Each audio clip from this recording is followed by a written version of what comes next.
Hello again, everyone. Today I am going to tell you the story of how I got a literary agent, and it is amazing. It's absolutely almost unbelievable, but I promise you it's completely true. Now, I must also tell you that I haven't studied this software anymore yet. I haven't got the hang of editing and so on, so I'm just going to try and do this in one take. So please forgive me for that. Oh, and by the way, since my last transmission, my number of subscribers has now reached double figures. So thank you for that. You've probably noticed I've had a haircut, good shave, new shirt, because as one of those social media influencers, I have a responsibility to set an example to especially to young people who read books. So the story of how I got a literary agent. So back in February 2005, by that time I had written a manuscript, and I sent it to all my friends, and they both came back and said it was brilliant. So all that remained was for it to get published. Now, I really didn't think the publishing process was going to be any problem at all. It's actually writing the book that I thought would be hard, because you know how much work it is to write a whole book. It's like writing 50 essays. But I assumed the publishing process would be much easier, and I have to confess this is because I had a bit of a head start on that. You see, back in uh, early 2003, when I was in America, a woman just basically came to me completely unsolicited and said that she was a psychic. And she said she just had a waking psychic vision. She said, I saw that through your writing, you will touch the lives of millions of people. So I thought, oh, well, that's great. If I write a book, it'll be a bestseller.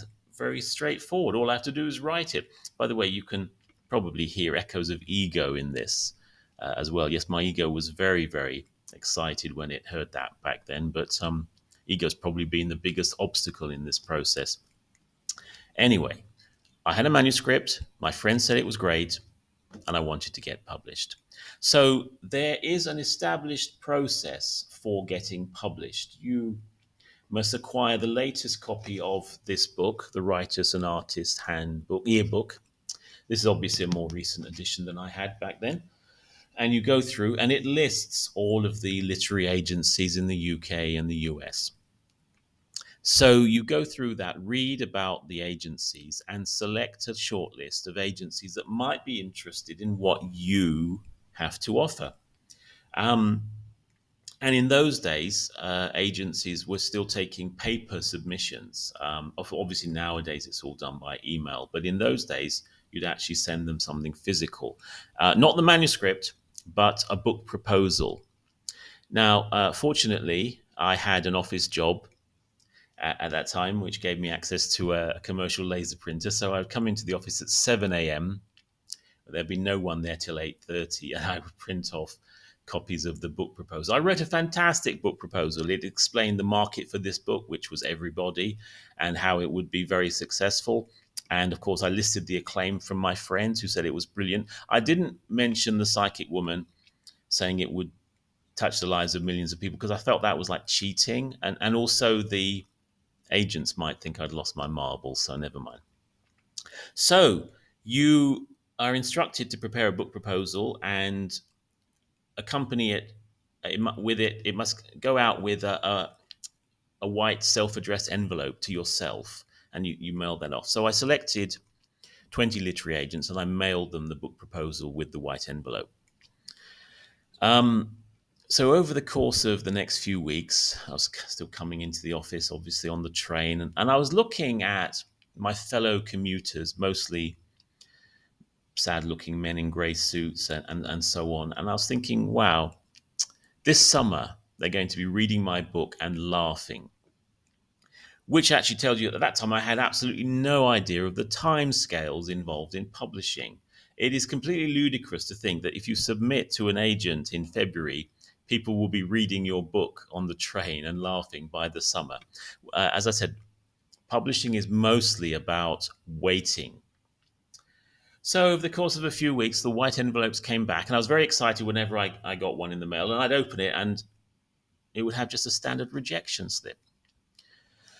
And after a while, I came to understand that the reason they ask you to send them a self addressed envelope is so that they can just send you a standard rejection slip. That is the purpose of that. Because if they were interested, they would call you on the number that you gave them in your proposal. Well, all 20 of the white envelopes came back. So I chose another 20 agents from the writer's handbook, writer's yearbook, and I prepared another 20 book proposals by coming in very, very early to the office, and I sent them all out. Now, during this time, I went to the US on a business trip. It was July 2005, and I was there over the weekend, and I went to Barnes and Noble on Saturday evening. And it was the Saturday evening that the new Harry Potter was going to come out at midnight. So the place was just buzzing with excitement. The kids were all in costumes, and so were the store staff, and it was really enjoyable. So I just hung around. I got myself a venti latte, and I just wandered around the store and enjoying myself. And a beautiful woman caught my eye. She was absolutely, well, very eye catching. So there she is. She was on the cover of a magazine. And there was something else on the cover that caught my eye. It says, what $1,000 can do. We show you how to start a new charity. Oh, never mind. That's plenty of charities. Publish your own book. So obviously, I grabbed the magazine and I looked in it, and it said that there was a company called BookSurge, owned by Amazon, and they would publish your book and put it on Amazon. Uh, all you had to do was give them your credit card number and a manuscript, obviously, and so on. I rushed back to my hotel room because in those days there were no smartphones. So I rushed back to the hotel room and looked on my laptop at the website of BookSurge. And yes, indeed, they would publish my book. All I had to do was send them money, send them a manuscript, send them a cover image. They'd create the book and it would be on Amazon, and I would be published. And I wouldn't need to worry about an agent, an editor, and so on. Well, I returned to the UK and I just waited for the remaining responses from agents. And you know what? They all just came back um, rejection slips in the white envelopes. And it's funny because when I got that last rejection slip, I actually felt a sense of empowerment. I thought, hey, screw you. I'm going to do this myself. So I focused on the manuscript. I polished it off again. I went over it again and just polished it off. And I registered with BookSurge and I gave them my credit card number and I uploaded the manuscript. And then I had to do a cover image. So I looked around my study and there was a painting. And I thought, oh, that looks good. So I scanned that and turned it over upside down so it would be mysterious. And I sent that off to BookSurge. A few weeks later, a package came to my office. And I took it to a conference room and closed the door and sat down. It was the first published copy of my book. So I took it out of the package and I looked at it and I thought, wow, that's my book and it's published. And I didn't need a stupid agent or a stupid publisher. I did it myself. So publishing industry, screw you. I thought I've done it. I'm published. And as you'll agree, covers are magnificent and so on. Yeah, we've been over that before. At that time, I had no idea that no one is interested in a self-published book. No newspaper is going to review it. No one's going to invite you to a literary festival and so on. It is very, very difficult to get anywhere with a self-published book. But I thought at that time that I was going to conquer the world with this book because my friends had said that it was a really good manuscript. And of course, there was the Psychic Woman in America as well.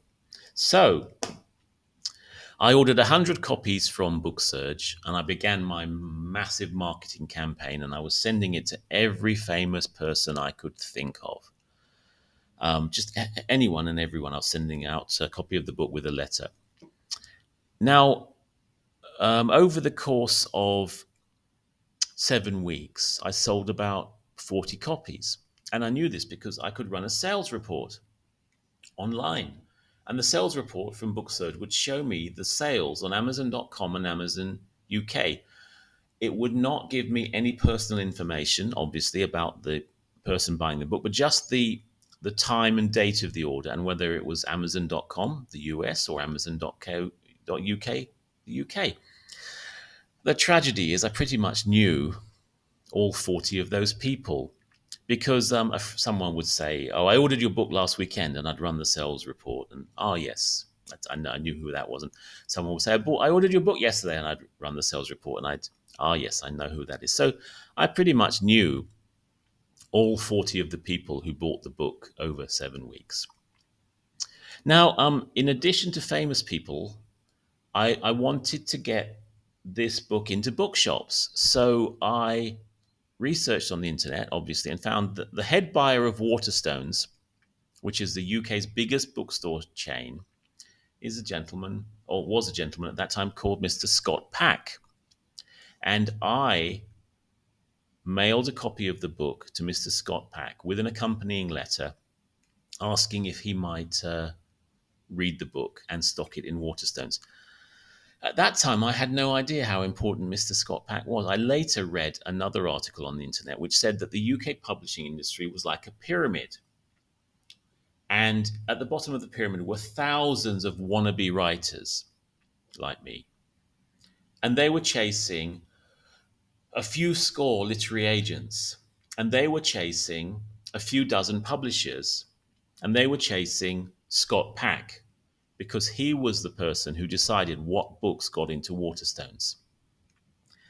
So I had no idea at that time that everyone sent their book to Scott Pack. Everyone sent their book. His office at Waterstone's headquarters was piled with books which had been sent to him because everyone sent their book to Mr. Scott Pack.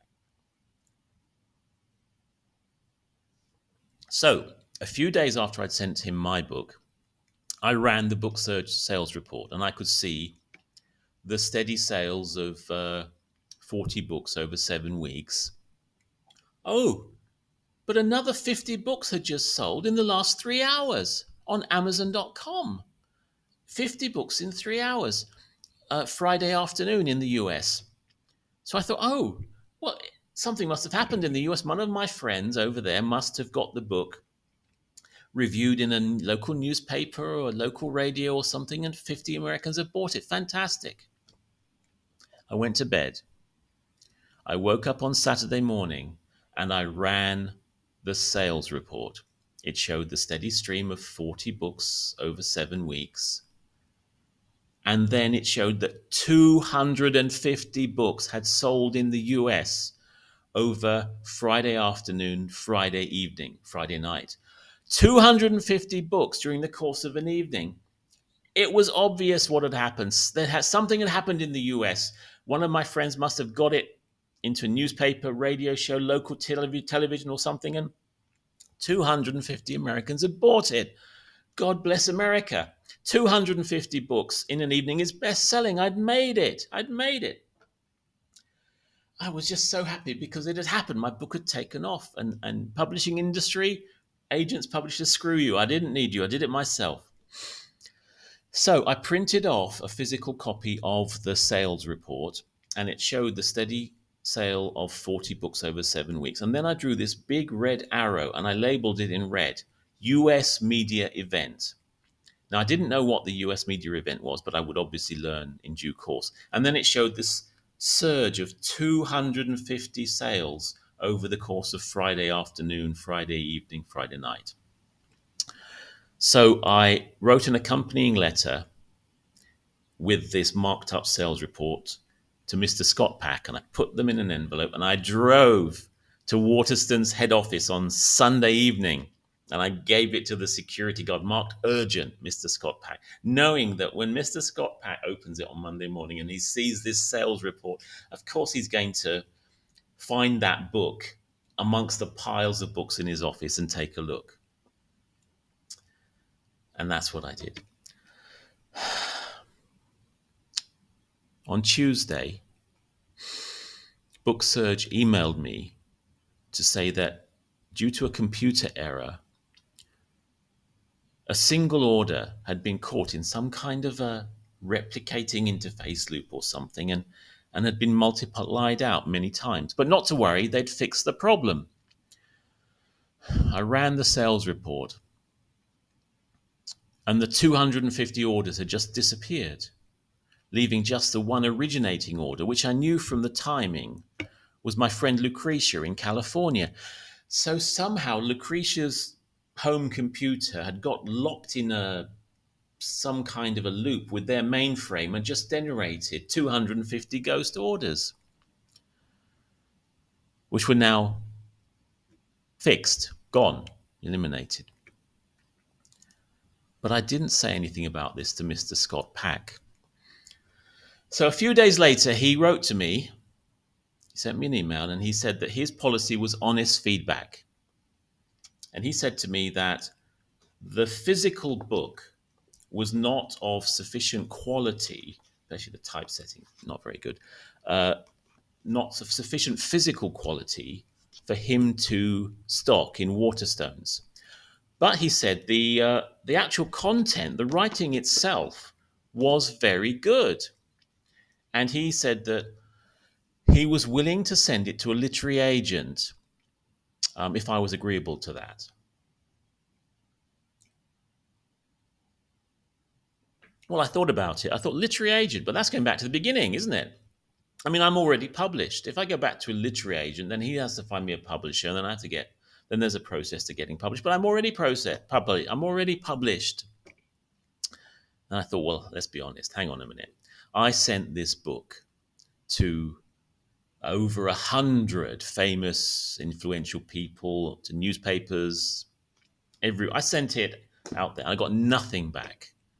Absolutely nothing. Well, actually, not quite true. I did get a thank you letter from Hillary Clinton, and I did get a thank you letter from Cherie Blair, but nothing from the husbands and nothing from anyone else. And I thought reluctantly, yeah, it's true. This self-publishing, I began to realize it, no one is interested in a self-published book. So I said to Mr. Scott Pack, yes, please send it to a literary agent. And about 3 days later, the agent emailed me to say that he'd read the book. It'd been sent to him by Mr. Scott Pack, and he would like to represent me.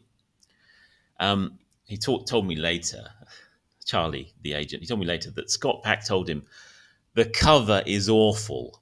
The cover is so bad that I was never going to look at this book. But I was persuaded to look at it, and he said the writing was really good. Scott Pack told Charlie the writing was really good and it deserved a proper publisher. And that is how I got a literary agent, due to what I'm calling a ghost in the machine. A ghost in the machine created a software error, a computer error, which generated a phantom sales report showing 250 sales in an evening in the US, which persuaded Mr. Scott Pack to look at that particular book from the piles of books in his office and then read the book. He said he would never have looked at the book because of the awful cover. And then he recommended it to a literary agent. That's how I got a literary agent, and that then is what started the wheels turning, and how I eventually got proper publisher, and eventually invited to literary festivals around the world and so on, and getting acclaim, which a self-published book would never get. So to get this degree of acclaim, I don't think would have been possible. Well, I know it would not have been possible with the self-published book. So I thought that I was going to conquer the world with this book, but the universe had a different idea. That ghost in the machine is amazing because it did its job and then it just disappeared, leaving no trace of itself. That is how I got a literary agent.